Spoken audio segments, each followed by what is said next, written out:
For 62 years, a government vault held a story and refused to finish telling. Then, on a cold morning in early 2025, a stack of boxes that had never seen daylight was wheeled into a records room in College Park, Maryland, and for the first time in more than 6 decades, nobody stood at the door to stop the public from walking in. Historians who had spent entire careers filing lawsuits just to see a single redacted paragraph suddenly found themselves staring at tens of thousands of pages with almost nothing blacked out at all. Faded FBI teletypes, CIA cables stamped with routing codes that had once meant something only to a handful of men in a windowless office. Handwritten margin notes from analysts who had been dead for decades. Somewhere in that mountain of paper was a promise that the full truth about the death of President John F. Kennedy would finally be told. The question that would follow for months afterward was simpler and far more unsettling than anyone expected. Now that the doors were open, did the truth actually walk out with them, or had the government simply handed the public a bigger mystery than the one it started with? That question is the reason this story refuses to die. It is the reason a single afternoon in Dallas in November of 1963 still generates more books, more documentaries, more government hearings, and more heated arguments at dinner tables than almost any other event in American history. Before we can understand what the newly opened files changed and what they didn't, we have to go back to the world that made those files necessary in the first place. If a story like this deserves your attention, and you enjoy the kind of hidden, verified history that rarely makes it into a textbook, this is a good moment to subscribe, because there is a great deal more of it waiting. In the early 1960s, the United States and the Soviet Union were locked in a standoff that made ordinary people build bomb shelters in their backyards, and schoolchildren practiced ducking under their desks in case the sky lit up white. John F. Kennedy took office in January of 1961, inheriting a Cold War that was already deadly serious, one his own campaign had helped intensify by warning, not entirely accurately, of a dangerous missile gap favoring the Soviets. In his inaugural address, he promised the country would pay any price and bear any burden to defend liberty, a line that sounded noble on a cold January afternoon and would soon be tested in ways he could not have fully anticipated. Cuba, just 90 miles off the coast of Florida, had tipped from a friendly, if troubled neighbor, into a communist state aligned with Moscow after Fidel Castro's revolution succeeded in 1959. For a young president determined to prove himself tough on communism, a hostile regime that close to American shores was intolerable. Within months of his inauguration, Kennedy authorized the Bay of Pigs invasion, a CIA-backed attempt by roughly 1,400 Cuban exiles to storm the island's southern coast and spark a popular uprising against Castro. The plan, inherited from the Eisenhower administration and pushed forward by the CIA's Deputy Director for Plans, Richard Bissell, collapsed within 3 days. Castro's forces, tipped off in advance and vastly outnumbering the invaders, captured or killed nearly the entire landing force. The failure humiliated the young president on the world stage, and it left him furious at the intelligence agency that had assured him the operation would work. Kennedy is widely reported to have told an aide, in the bitter aftermath, that he wanted to splinter the CIA into 1,000 pieces and scatter it to the winds. Historians still debate the exact wording and context of that remark, and some caution may have been softened or exaggerated in the retelling, but there is no real dispute that the president's trust in his own intelligence service was badly shaken by the spring of 1961, and it never fully recovered. Rather than abandon covert action against Cuba, Kennedy doubled down on it in secret. He approved Operation Mongoose, a sprawling campaign of sabotage, propaganda, and economic disruption that ran out of a dedicated task force, with his brother, Attorney General Robert Kennedy, taking a direct and personal interest in its progress. Behind closed doors, under a covert program that would only become public more than a decade later, American intelligence officers explored plans to assassinate Castro himself, schemes that ranged from recruiting organized crime figures with existing Havana casino connections to genuinely bizarre proposals involving poisoned cigars, exploding seashells planted at a favorite diving spot, and a chemically treated diving suit designed to give the Cuban leader a fatal skin disease. None of this was public knowledge at the time. It would take a Senate investigation more than a decade later, digging through the agency's own internal files to confirm just how far the government had gone in trying to kill a foreign head of state, and how carefully that effort had been hidden from nearly everyone, including, for a time, the commission that would later investigate the president's own murder. Then came October of 1962, 13 days that historians still describe as the closest the world has come to nuclear war. American U-2 spy planes photographed Soviet medium-range ballistic missile installations under construction in Cuba, capable of striking most of the continental United States within minutes of launch. For nearly 2 weeks, Kennedy's inner circle, a group that came to be known as the Executive Committee of the National Security Council, debated in near-constant secret session whether to launch airstrikes, invade the island outright, or attempt a naval blockade, all while trying to keep the public from panicking and the Soviets from feeling cornered enough to strike first. Kennedy ultimately chose a naval quarantine, a term picked deliberately because a blockade was technically an act of war. The standoff grew more dangerous by the day. A US U-2 pilot, Major Rudolph Anderson, was shot down and killed over Cuban airspace at the height of the crisis, and for several tense hours afterward, some of Kennedy's advisors believed war might already have begun. It ended only after secret back-channel negotiations, carried out in part through private meetings between Robert Kennedy and Soviet Ambassador Anatoly Dobrynin, produced a resolution, a public Soviet withdrawal of the missiles, and a quiet American promise never to invade Cuba, along with a secret, unpublicized agreement to remove American Jupiter missiles from Turkey. The Cuban Missile Crisis passed without a shot fired between the superpowers, but it left every institution in Washington on a permanent war footing. Intelligence gathering on Cuba, on the Soviet Union, and on anyone who moved between them became one of the highest priorities in the country. This is the atmosphere that matters most for understanding what came next. It explains why a young American who had defected to the Soviet Union and later showed up at Cuban and Soviet diplomatic offices in Mexico City would draw intense quiet interest from federal agencies. It explains why the CIA was running photographic and wiretap surveillance on foreign embassies in a country not even at war with the United States, and it explains why so much of what those agencies knew, and when they knew it, would remain classified for generations, wrapped in the justification of national security, long after the immediate danger that justification was meant to address had faded into history.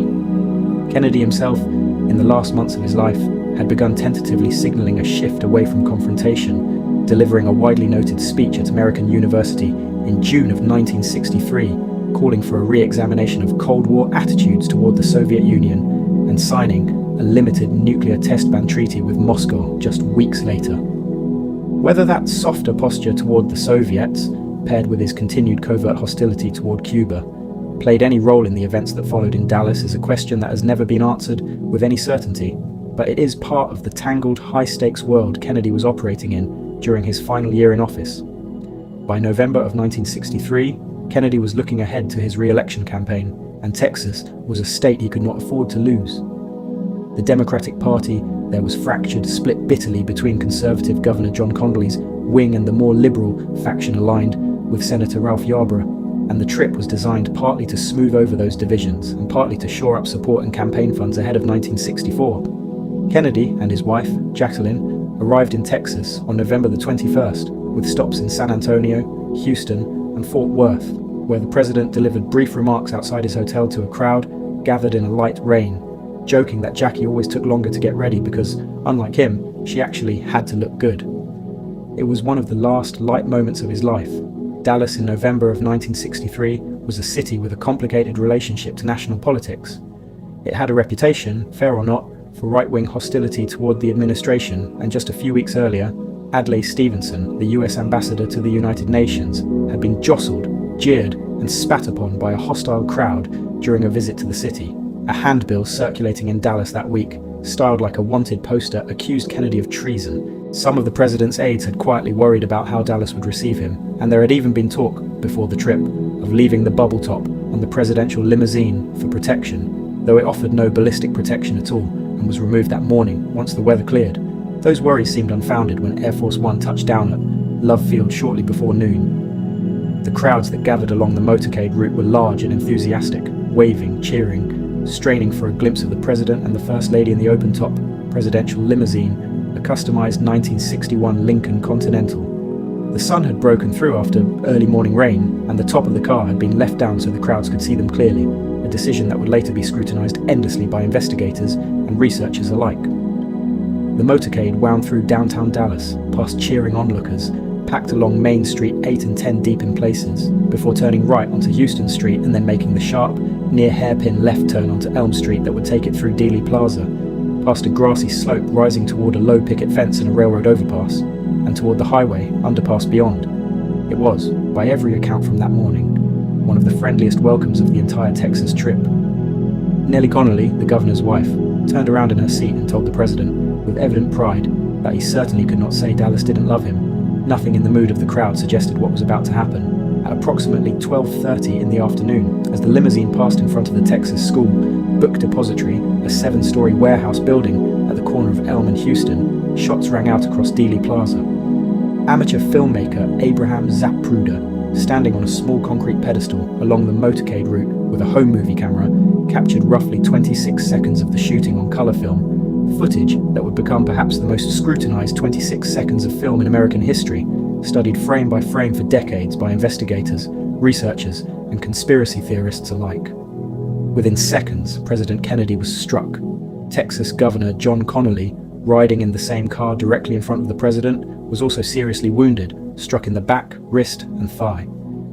The limousine, after a brief and now famous hesitation, accelerated toward Parkland Memorial Hospital, but the president's injuries were catastrophic, and doctors in Trauma Room 1 could not save him. At 1 o'clock in the afternoon, John Fitzgerald Kennedy was pronounced dead. He was 46 years old. Acting White House Press Secretary Malcolm Kilduff delivered the announcement to a stunned press pool in a nurse's classroom down the hall, his voice breaking as he confirmed what much of the country had already begun to suspect from the fragmentary radio bulletins racing across the airwaves. CBS anchor Walter Cronkite, interrupting regular programming, removed his glasses on live television as he confirmed the president's death, a moment of unguarded grief broadcast into millions of American living rooms that afternoon. Vice President Lyndon B. Johnson was sworn in aboard Air Force One less than 2 hours later, on the tarmac at Dallas Love Field, with a blood-spattered Jacqueline Kennedy standing beside him, still in the pink wool suit she had worn that morning, a detail that would become one of the most haunting images of the entire 20th century. She later said she wanted the world to see what they had done to her husband, and refused to change out of the suit for the remainder of that terrible day. Within roughly 80 minutes of the shooting, a young man named Lee Harvey Oswald, an employee of the Texas School Book Depository, was arrested inside the Texas Theater a short distance away, first for the shooting of a Dallas police officer named J.D. Tippit, who had stopped him on foot roughly 45 minutes after the assassination and was shot dead on a residential street, and shortly afterward for the assassination of the president himself. By the following morning, the nation that had woken up to an ordinary Friday found itself staring in stunned disbelief at grainy photographs of the man Dallas police were calling the lone gunman, a 24-year-old former Marine with a biography almost nobody in America yet understood. To understand why the investigation into Oswald would generate suspicion for decades, you have to understand who he was before that day, because almost nothing about his life fit the profile of an ordinary assassin. He was born in New Orleans in 1939, 2 months after his father died, and grew up in a restless, unsettled household that moved repeatedly between New Orleans, Dallas, Fort Worth, and briefly New York City, where a young Oswald was evaluated by a court psychiatrist after truancy problems and was described in a since-declassified juvenile record as an isolated, emotionally withdrawn boy with a rich fantasy life. By his teenage years back in New Orleans, he had begun reading pamphlets on Marxism, an intellectual attraction that would define the rest of his short life. He joined the Marine Corps at 17, trained as a radar operator, and was stationed for a time in Japan, gaining a security clearance and exposure to military communications and radar technology, including at a base associated with U-2 reconnaissance operations, that would later fuel speculation about what he might have known or shared once he crossed into the Soviet Union. Fellow Marines remembered him as intelligent but sullen, openly sympathetic to communism in a way that drew ridicule from other servicemen, and reportedly proficient enough in Russian, self-taught, to unsettle some of his peers. After his discharge in 1959, he did something almost unheard of for a former American serviceman during the height of the Cold War. He travelled first to Helsinki and then to Moscow, and attempted to defect to the Soviet Union, renouncing his American citizenship at the US Embassy and telling reporters he intended to give the Soviets any military information he possessed, a statement that alone should have guaranteed close counterintelligence attention from Washington. Soviet authorities, wary of his motives and unimpressed by his limited value as an intelligence asset, initially kept him at arm's length, and Oswald, in despair at being refused permanent residency, is documented to have slashed his wrist in a Moscow hotel room in an apparent suicide attempt. The Soviets eventually relented and allowed him to settle in Minsk, where he worked in an electronics factory, was given a small subsidized apartment, and met a young pharmacology student named Marina Prusakova, whom he married within 6 weeks of meeting her. Marina's uncle by marriage held a position connected to the Soviet security apparatus, a detail that would later feed suspicion in the West about how closely the Oswalds were actually monitored, and by whom. Newly released Soviet-era materials examined by historians over the years, along with KGB officers who spoke publicly after the Cold War ended, have shown that Soviet intelligence itself viewed Oswald with deep suspicion, regarding him as unstable, of limited value, and not worth the risk of formal recruitment, choosing largely to monitor him passively through his years in Minsk, rather than cultivate him as an asset. In 1962, Oswald grew disillusioned with the grinding boredom and constant surveillance of Soviet provincial life, and returned to the United States with Marina and their infant daughter, settling first in the Fort Worth and Dallas area, where he came under the informal, watchful patronage of a Russian-speaking community that included George de Mohrenschildt, a well-travelled petroleum geologist with an unusually broad range of international connections, including an acquaintance with a Dallas-based domestic contact for the CIA. De Mohrenschildt would later testify to the Warren Commission about his friendship with the Oswalds, and would take his own life in 1977 on the same day a congressional investigator was attempting to reach him for a new round of questioning, a coincidence that has fueled speculation for decades, even though the official finding was suicide unrelated to any conspiracy. In April of 1963, 7 months before the assassination, someone fired a rifle shot into the Dallas home of retired Major General Edwin Walker, a prominent far-right political figure. Marina Oswald later told investigators that her husband had confessed to her that he was responsible, and backyard photographs later found among Oswald's possessions, along with a note he apparently left for Marina in the event he did not return, strongly support the conclusion, generally accepted by historians today, that Oswald was the Walker shooter, a violent act that predates the assassination by months, and shows a man already capable of political violence with a rifle.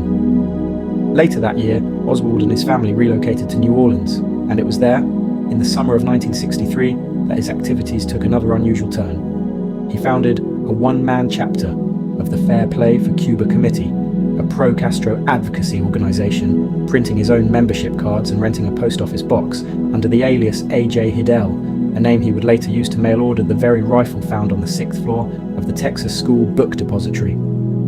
He was seen publicly distributing pro-Cuban literature on street corners and getting into a scuffle with anti-Castro Cuban exiles, an altercation that landed him briefly in jail and, oddly, led to an invitation to defend Castro's government in a radio debate broadcast on local television and radio, an appearance in which he calmly described himself as a Marxist. Then, in late September of 1963, Oswald travelled by bus to Mexico City, where he visited both the Cuban consulate and the Soviet embassy over the course of several days, apparently seeking a transit visa that would allow him to travel to Cuba and onto the Soviet Union. Cuban and Soviet officials at both missions later described him as agitated and increasingly desperate, and his visa request was ultimately denied, a rejection some researchers have suggested left him humiliated in the weeks before the assassination. This trip to Mexico City is one of the most scrutinized episodes in the entire case, because American intelligence was watching those buildings. The CIA maintained photographic and electronic surveillance of the Soviet and Cuban embassies in Mexico City as a matter of routine Cold War tradecraft, and Oswald's visits were recorded by both wiretap and camera. For years afterward, controversy swirled around a curious detail. Surveillance photographs the CIA later provided to the FBI, purportedly showing the man who had visited the Soviet embassy, appeared to show someone who was not Oswald at all, raising questions that have never been fully resolved about whether the agency's monitoring of him was as complete or as competent as it later claimed. Intercepted phone calls placed by a man identifying himself as Oswald to the Soviet embassy connected him with a Soviet consular official named Valery Kostikov, whom the CIA had independently identified as an officer associated with a KGB department linked to sabotage and assassination operations, a connection agency analysts flagged internally at the time, but did not immediately share widely outside a small circle. What is well documented is that the CIA and FBI were aware, before November 22nd, that Oswald was a former defector to the Soviet Union who had recently sought contact with Cuban and Soviet officials in Mexico City, including a Soviet officer of genuine counterintelligence interest. Exactly how much weight was given to that information, how thoroughly it was shared between agencies, and whether it should have triggered closer surveillance of Oswald once he returned to the United States and took a job in a building directly along a presidential motorcade route, are questions that congressional investigators would spend years trying to answer, often running into walls of classification that only began to come down decades later. FBI agent James Hosty, who had Oswald's file in Dallas, later acknowledged receiving a note from Oswald shortly before the assassination, the contents of which have never been definitively established since Hosty's supervisor ordered it destroyed in the chaotic days after Kennedy's death, a decision that would itself become a subject of pointed congressional criticism more than a decade later. 2 days after the assassination, the country was given one more shock.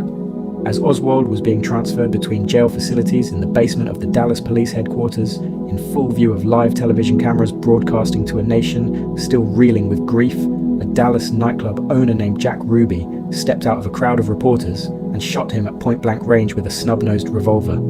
Oswald died a short time later, in a strange twist of fate, at the same Parkland Memorial Hospital where the president had been pronounced dead 48 hours earlier. It was one of the first instances of a homicide broadcast live on national television, watched by millions in real time, and it meant that the one man accused of killing the president would never stand trial, never testify under oath, and never have the chance to answer the questions investigators most wanted to ask him. The security failure that allowed Ruby, who was well known to Dallas police officers as a local strip club owner with a habit of currying favor with them, to walk into a heavily guarded basement transfer has never been fully explained, and it remains one of the most basic, almost embarrassing procedural failures in the entire case. Ruby claimed he acted out of grief and anger on behalf of Jacqueline Kennedy and the Kennedy children, sparing them the ordeal of a trial, and he was convicted of murder in 1964, though the conviction was later overturned on appeal due to procedural errors. He died of cancer in early 1967 before a new trial could take place. Ruby's own background, including documented associations with organized crime figures through his brothers and his years running Dallas nightclubs, and his own later, increasingly agitated claims in prison that there was more to the story than he had been able to say publicly, have fueled speculation for decades, even though no investigation has ever produced hard evidence that Ruby's act was anything other than what he claimed it was his act. Whatever the motive behind it, permanently sealed off the most direct source of answers the case would ever have. Within a week of the assassination, President Johnson, anxious to head off wild rumors already circulating about Soviet or Cuban involvement that some feared could push the country toward war, established a commission to investigate, chaired by Chief Justice Earl Warren and including senior, respected figures such as former CIA Director Allen Dulles, Georgia Senator Richard Russell, Kentucky Senator John Sherman Cooper, Louisiana Congressman Hale Boggs, future President Gerald Ford,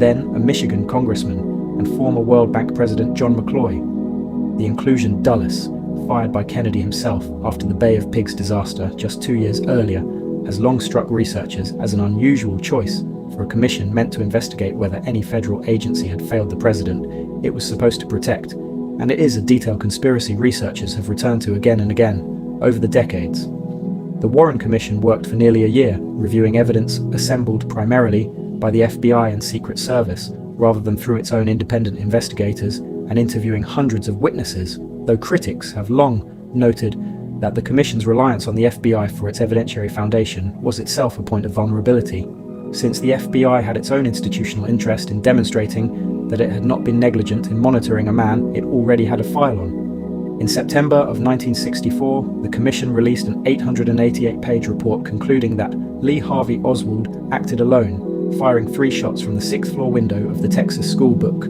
Depository with a bolt-action Mannlicher Carcano rifle he had purchased by mail order under the alias Heidel, and that there was no credible evidence of a conspiracy, foreign or domestic. The Commission's most famous and most disputed conclusion became known as the single bullet theory, developed largely by junior counsel Arlen Specter, the finding that one of the 3 shots passed through Kennedy's neck and then continued on to cause multiple wounds to Governor Connolly's back, wrist, and thigh, an explanation the Commission considered necessary to account for the number of shots fired within the roughly 6-second window captured on the Zapruder film and the number of separate wounds inflicted on the 2 men. The evidence supporting the Warren Commission's conclusions was substantial. Oswald's rifle was recovered on the 6th floor, tucked among stacked boxes near a window with a clear line of sight down Elm Street, along with spent shell casings ballistically matched to that specific weapon. Testing linked the recovered bullet fragments to Oswald's rifle to a high degree of scientific confidence, and Oswald's own palm print was found on the barrel of the disassembled weapon. Photographic and physical evidence, most famously Zapruder's home movie, documented the timing of the shots in a way that investigators used to reconstruct the sequence of events down to fractions of a second. Oswald's own background, his defection to the Soviet Union, his documented act of political violence against General Walker, his pro-Castro activism, and his flight from the depository building and subsequent shooting of Officer Tippit while attempting to evade capture, painted a portrait of a man both ideologically motivated and demonstrably capable of the act. And yet, from nearly the moment the report was released, a significant share of the American public remained unconvinced, and that skepticism has never fully gone away. Polling conducted in the decades since has consistently shown a majority of Americans doubting the lone gunman conclusion, a level of sustained public doubt almost without parallel for any other officially settled question in American history. Some of that doubt has come from genuine scientific and evidentiary disputes rather than idle rumour. Critics have long questioned whether the single bullet theory is physically plausible, given the trajectory required through two men seated at different heights and angles, and the strikingly pristine condition of the recovered bullet, later nicknamed the magic bullet by skeptics, which showed remarkably little deformation for a projectile said to have passed through so much bone and tissue. Acoustic evidence, medical evidence from a rushed, and, by the admission of some of the doctors involved, chaotic autopsy performed at Bethesda Naval Hospital rather than by the Dallas doctors who had first treated the wounds at Parkland, and eyewitness accounts from Dealey Plaza have all, at various points, produced conflicting interpretations that the Warren Commission's critics argue were too quickly smoothed over. Some witnesses that day reported believing shots came from the grassy knoll to the side and slightly ahead of the motorcade, rather than exclusively from the depository behind it, an impression later attributed by many analysts to the confusing echo patterns created by the tall buildings surrounding Dealey Plaza's open, bowl-shaped geography, though not everyone has accepted that explanation, and several witnesses, standing closest to the knoll, never wavered in their conviction that they smelled gunpowder or saw movement in that direction. Chain of custody questions surrounding the president's brain, which went missing from the National Archives sometime after the autopsy, and has never been recovered, along with discrepancies between the wounds described by Parkland, doctors, and those later described in the official autopsy report, gave the Commission's critics additional, legitimate ground to stand on. Add to this the government's own uneven handling of physical evidence in the immediate aftermath, and it becomes easier to understand why suspicion took root so quickly and so deeply, and why it never required a fully formed alternative theory to sustain itself. But the mystery was only beginning, because the questions about what the Warren Commission didn't know or didn't say would eventually lead directly to the doors of American intelligence agencies themselves. The CIA's relationship to this case has always been more complicated than a simple villain narrative, and more complicated than a simple story of full cooperation too. During the Cold War, the agency ran an enormous global apparatus of espionage, covert action, and counterintelligence, and its instinct for secrecy was not unique to the Kennedy case. It was the agency's entire operating culture, shaped in no small part by counterintelligence chief James Jesus Angleton, a man whose obsessive decades-long hunt for Soviet moles inside American intelligence left the agency's internal culture steeped in suspicion, compartmentalization, and a deep reluctance to share information even with sister agencies, let alone outside investigators. What is documented and no longer seriously disputed is that the CIA had been monitoring Oswald's movements before the assassination, at minimum through its surveillance of the Mexico City embassies, and that it possessed a file on him tracing back to his 1959 defection to the Soviet Union. What has drawn far more criticism is how selectively that information was shared with the Warren Commission in 1964. Investigators working more than a decade later, including the Church Committee in the Senate in 1975 and the House Select Committee on Assassinations at the end of that decade, found that the CIA had withheld from the Warren Commission its own knowledge of the assassination plots against Fidel Castro. Plots that, if a wider audience within the Commission had known about them in 1964, might have reshaped the entire investigation's understanding of possible Cuban motives for retaliation against Kennedy. The Church Committee's revelations in 1975, drawn in part from an internal CIA report so sensitive it had been nicknamed the Family Jewels, went well beyond the Castro plots, exposing a domestic mail-opening program, extensive surveillance of American citizens and journalists, and a mind control research program known as MK Ultra that had experimented on unwitting subjects for years, all of it hidden from Congress and the public for decades under the same blanket of national security justification that had been applied to the Kennedy assassination files. These revelations shocked the country and permanently changed how Americans viewed their intelligence agencies, and they gave enormous credibility to the argument that if the CIA was capable of hiding programs of that scale and gravity from Congress for so long, it was entirely plausible the agency was also capable of withholding something relevant to Kennedy's death. It is important to be precise here, in the way any responsible telling of this story has to be precise. Proof that an agency habitually withholds unrelated secrets is not the same as proof that it withheld a secret about the assassination itself,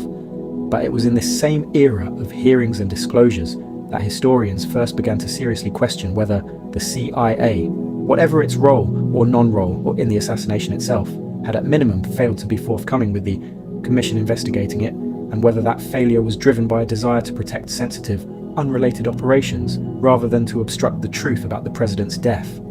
Perhaps the single most damaging episode for the CIA's credibility in this entire story did not emerge until years later during the House Select Committee's own investigation in the late 1970s. The committee's general counsel, G. Robert Blakey, later revealed that the CIA officer the agency had assigned to serve as its own internal liaison to the committee's investigators, a man named George Joannides, had, during the early 1960s, personally run the CIA's relationship with an anti-Castro Cuban student organization in New Orleans that had a documented direct public confrontation with Oswald during his Fair Play for Cuba activities that same summer.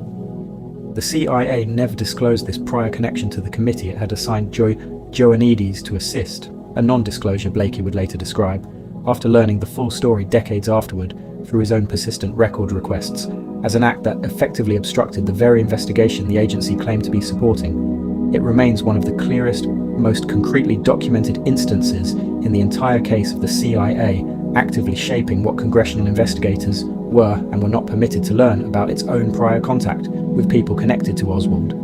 By 1976, a fresh Senate investigation had reopened many of these questions, and by 1979, the House Select Committee on Assassinations, after a lengthy and often contentious inquiry that included a controversial review of acoustic recordings captured on a Dallas Police Department dictabelt, concluded that President Kennedy was probably assassinated as a result of a conspiracy, likely involving a second gunman firing from the grassy knoll, though the committee, notably, could not identify who else might have been involved, offering no name, no organization, and no coherent account of how a second shooter might have escaped undetected. That acoustic evidence, the committee's central piece of new physical evidence, would later be challenged sharply by a National Academy of Sciences panel in 1982, which found significant technical flaws in the analysis, including evidence that the recording in question may not have even been active at the moment of the shooting, and concluded the recording likely did not capture gunshots from Dealey Plaza at all. Even the government's own investigations, in other words, spanning 3 separate inquiries across 3 different decades, could not agree with each other, and each new inquiry seemed to generate as many fresh questions as it resolved, a pattern that has repeated itself right up through the 2025 declassification. It was against this backdrop of unresolved doubt, congressional hearings, and eroding public trust that the push for full disclosure of the assassination records finally gained real momentum, though it would take the release of a Hollywood film to make it happen. Oliver Stone's 1991 film JFK, which dramatized many of the conspiracy theories surrounding the case and reached tens of millions of viewers, ignited a public firestorm and put enormous sustained pressure on Congress to release the government's remaining files, a pressure campaign amplified by op-eds, television appearances, and a wave of public letters demanding answers that lawmakers found difficult to ignore. In 1992, lawmakers responded almost unanimously by passing the President John F. Kennedy Assassination Records Collection Act, which mandated that all assassination-related records held by federal agencies be gathered into a single collection, housed at the National Archives, and publicly released within 25 years, by the year 2017, unless the sitting president formally certified that continued secrecy was necessary to prevent identifiable harm to military defense, intelligence operations, law enforcement, or foreign relations, and that this harm outweighed the public's interest in disclosure. The law also created an independent Assassination Records Review Board, chaired by federal Judge John Thunheim, which spent the next several years combing through millions of pages held by the CIA, FBI, Secret Service, and other agencies, releasing the vast majority of them and carefully cataloguing what remained classified and why, agency by agency, box by box. The board also took the unusual step of reviewing the president's autopsy materials, including X-rays and photographs held at the National Archives, in an effort to resolve some of the enduring medical disputes, though its findings, while adding useful context, did not fully silence critics who continued to question the chain of custody and completeness of that evidence. By the time the board's work concluded in 1998, millions of pages had entered the public record, transforming what researchers knew about the case and closing a great deal of the gap between what the government actually knew and what the public had been permitted to see. Even as a meaningful number of documents, several thousand by most researchers' estimates, remained sealed, redacted, or withheld entirely, largely at the insistence of the CIA, which argued that certain sources, intelligence gathering methods, and the identities of foreign assets, some of whom might still have been alive and at risk decades later, needed continued protection. Then, investigators uncovered something unexpected, or rather, they didn't, because when the legally mandated deadline of October 2017 finally arrived, a quarter century after the act had been signed into law, full disclosure did not happen. President Trump, in his first term, allowed intelligence agencies, principally the CIA and FBI, to persuade him that immediate, complete release still risked identifiable harm to national security, and he authorized a further postponement while ordering agencies to review the remaining files for release wherever possible, a process that trickled out additional documents over the following years without ever fully closing the file. Researchers who had waited 25 years for the legally promised deadline were bitterly disappointed, and many pointed out that the very statute meant to guarantee disclosure had, in practice, given the intelligence community a mechanism to indefinitely extend its own secrecy simply by continuing to assert harm each time a deadline arrived. The Biden administration subsequently continued that pattern of partial releases and further delays through 2021, 2022, and 2023, citing similar national security justifications each time, a decision that frustrated researchers, journalists, and members of Congress from both parties who had now waited more than 3 decades for the legally promised full disclosure, watching one administration after another find new reasons to keep at least some portion of the record sealed. Years later, another document changed the conversation, or in this case, an entire presidency did. On January 23, 2025, President Trump signed Executive Order 14,176, directing the full declassification of records concerning the assassinations of President Kennedy, his brother Senator Robert F. Kennedy, and Reverend Dr. Martin Luther King Jr., a sweeping order that gave federal agencies just weeks to comply, rather than the years of gradual review that had characterized every prior release. The following months brought the disclosure that researchers had waited for since the Assassination Records Collection Act was first signed more than 3 decades earlier. On March 18, 2025, the National Archives began releasing additional batches of files to the public, an event described at the time as a historic and unprecedented act of transparency, with an initial tranche of roughly 32,000 pages spread across more than 1,100 individual files appearing online within hours. A second batch followed within 48 hours, adding more than 31,000 additional pages. Director of National Intelligence Tulsi Gabbard reported that 77,000 pages had been released to the public within just days of the initial release, with reports indicating the administration had ultimately ordered roughly 80,000 pages declassified in total, a figure that dwarfed any single release in the collection's history. Unlike previous releases, which had been carefully vetted line by line over months or years, many of these documents were made public quickly and without the redactions that had obscured so much of the earlier record, a decision meant to demonstrate maximum transparency, but one that created its own immediate complications. Some of the files contained personal identifying information belonging to people who were still alive, including, in certain cases, details that could have exposed individuals to identity theft or harassment, prompting the National Archives to work closely with the Social Security Administration to try to identify and protect those affected, and to publish a public contact address for anyone who believed their own information might have been inadvertently exposed. Even amid this unprecedented openness, the Central Intelligence Agency retained the ability, confirmed by the White House counsel's office, to continue withholding narrow portions of larger documents that did not directly relate to the Kennedy assassination itself, a carve-out that preserved at least some of the agency's traditional discretion, even as the overwhelming bulk of the collection became public for the first time. What did historians actually find inside all that paper? The most significant revelations were not, in the end, a single smoking gun document that rewrote the story of November 22, 1963.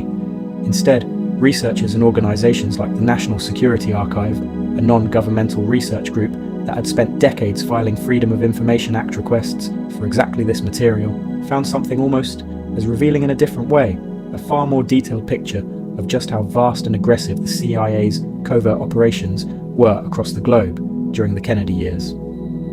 newly unredacted briefings given to a Presidential Intelligence Advisory Board in September of 1963, just weeks before the assassination, described in granular detail the CIA's ongoing labor movement infiltration and sabotage campaigns aimed at weakening communist influence in Brazil, campaigns that would help lay the groundwork for the military coup that toppled Brazil's government the following year, along with a candid internal accounting of Cuba operations describing a shift from external hit-and-run raids to internal sabotage, with the agency running roughly 10 covert actions a month against the island by the fall of 1963. Analysts examining these newly opened files were candid that the material contained no major revelations specifically about the assassination itself, but did expose extensive previously hidden detail about the CIA's global efforts to influence foreign elections, sabotage economies, and topple governments, giving the public, for the first time, a clearer and more textured sense of operations conducted in the country's name that had remained invisible for generations, largely unconnected to Dealey Plaza, but deeply illuminating of the agency's character and reach during exactly the period under investigation. Congress took notice as well. A House task force dedicated to declassification, chaired by Florida Representative Ana Paulina Luna, convened hearings in the spring of 2025 to examine the newly released material, calling on longtime researchers and even Oliver Stone himself, whose film had helped set this entire chapter of disclosure in motion more than 3 decades earlier, along with independent journalist Jefferson Morley and researcher James Diogenio, 2 of the case's most persistent and detail-oriented critics, to testify about what the files did and did not reveal. The hearings themselves became a kind of public referendum on 6 decades of government secrecy, with witnesses describing a pattern they characterized as chronic institutional obstruction and obfuscation, stretching back to the very earliest days of the investigation, while other observers cautioned that mountains of newly available paperwork, however historic in scale, still had not produced the kind of singular, unambiguous proof that could settle the argument once and for all. That distinction between what the files revealed about the world Oswald and the CIA operated in, and what they revealed about the assassination specifically, is the honest, unglamorous answer to the question this documentary opened with. The 2025 releases did not produce definitive new evidence identifying a second shooter, did not surface a hidden confession, and did not overturn the core physical evidence the Warren Commission built its conclusions upon more than 60 years earlier. What they did do was strip away, layer by layer, decades of unnecessary secrecy surrounding the broader intelligence context of the era, replacing rumor and speculation about what the CIA might have been hiding with concrete documentation of what the CIA actually was doing, much of it unrelated to Kennedy's death but deeply relevant to understanding why the agency fought so hard, for so long, to keep any of this sealed at all, even the parts that had nothing to do with November 22nd, 1963. In many ways, the files answered the question of why there was so much secrecy far more convincingly than they answered the question of who, if anyone beyond Oswald, was responsible for the president's death. That gap between institutional secrecy and definitive proof is exactly the space where the case's most enduring theories have lived for 60 years, and it's worth walking through them honestly, because each one has genuine evidence behind it and genuine weaknesses that have kept it from ever being proven. One question still refused to disappear across every version of this story.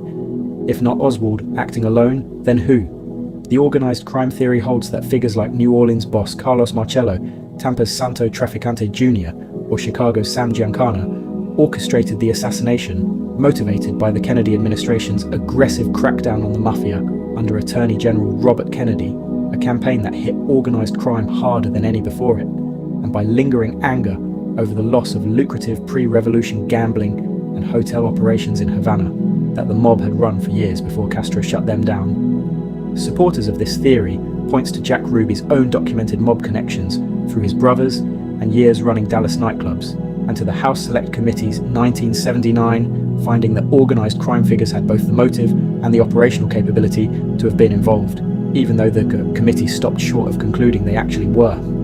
Decades later, a federal prison informant named Jack Van Lanningham reported that Marcello, his cellmate in the 1980s, had confided to him that he had ordered Kennedy's killing, an account that resurfaced in later books and drew renewed public attention, though it remains a second-hand claim from a single informant made decades after the fact, and it has never been independently corroborated by physical evidence.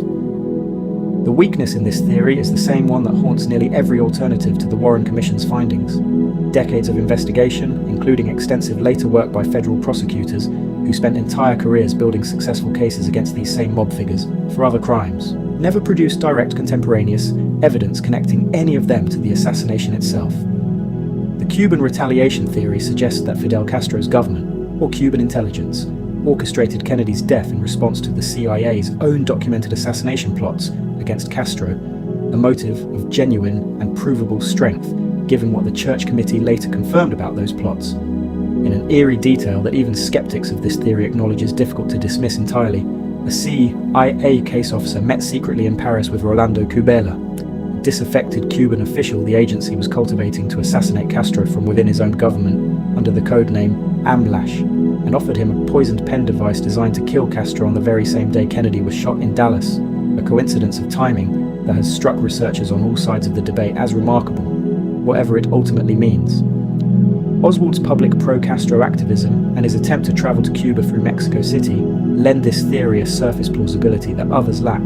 but the evidence connecting Oswald's activism to any actual direction or support from Havana has never materialized, and many historians note that a Cuban-directed retaliation would have been an extraordinarily reckless gamble for a small, vulnerable nation already living under the constant threat of American invasion, since being caught orchestrating the assassination of an American president would almost certainly have triggered the very invasion Castro had spent years trying to avoid, making it, in the eyes of many historians, a strategically implausible risk for Havana to have taken. The Soviet theory that Moscow directed or approved the assassination has always been the weakest of the major alternatives, and declassified Soviet-era materials examined by historians in the years since the Cold War's end have only reinforced that weakness.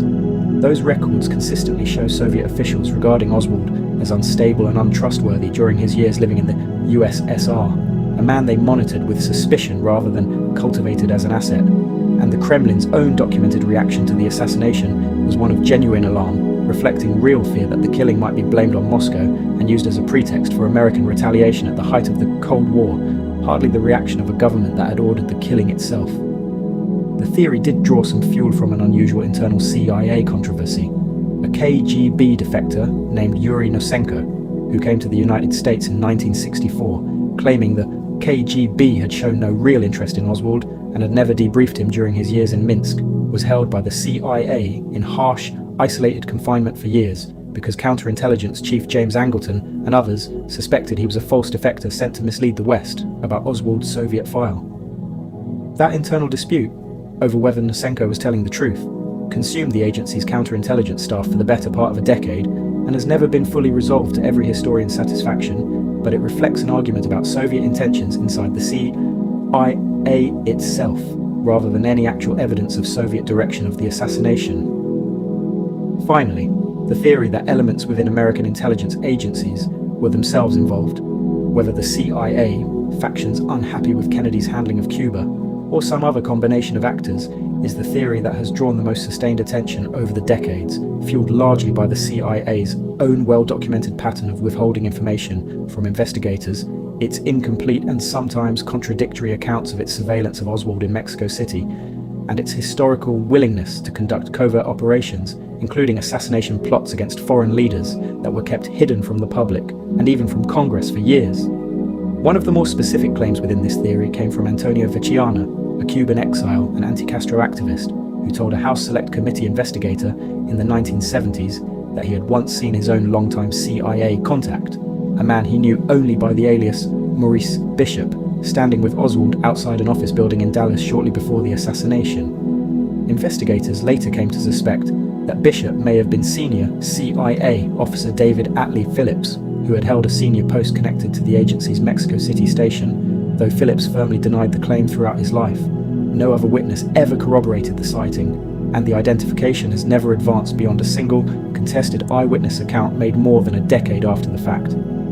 Supporters of this broader theory point to genuine, documented institutional behaviour, the agency's admitted failure to fully brief the Warren Commission on the Castro assassination plots, the unresolved mystery of the Mexico City surveillance photographs that did not actually depict Oswald, and a culture of secrecy that even the sweeping 2025 disclosures did not fully dissolve.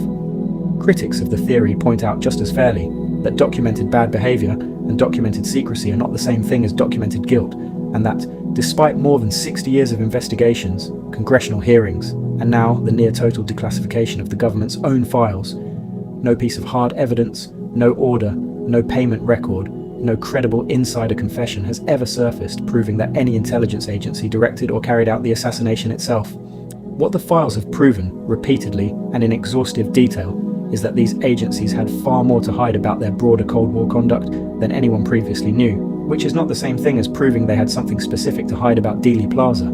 This is, in the end, the uncomfortable truth at the center of the entire JFK story, and it is one worth sitting with rather than resolving into a tidy conclusion, because a tidy conclusion is not what the historical record actually supports.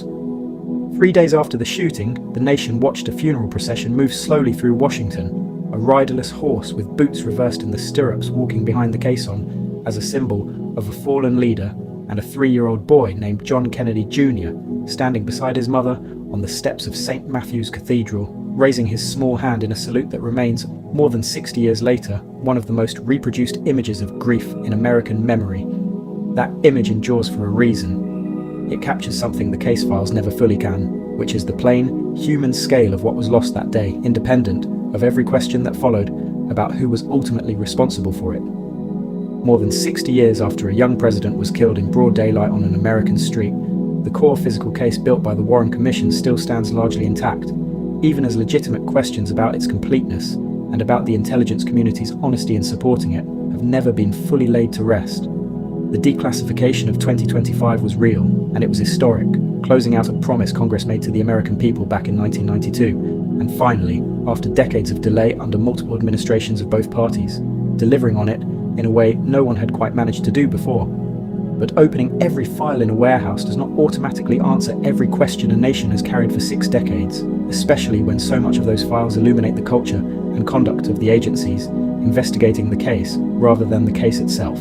Historians who have spent entire careers on this material describe the feeling of the 2025 release less as a revelation and more as a long overdue reckoning, a moment when the government finally stopped asking the public to simply trust that its reasons for secrecy were sound, and instead let the public see the reasons for itself, however unglamorous or tangential to the assassination many of them turned out to be. What has genuinely been learned across 60 years of commissions, hearings, lawsuits, and now a nearly complete public archive is less a single answer than an unusually detailed portrait of an era.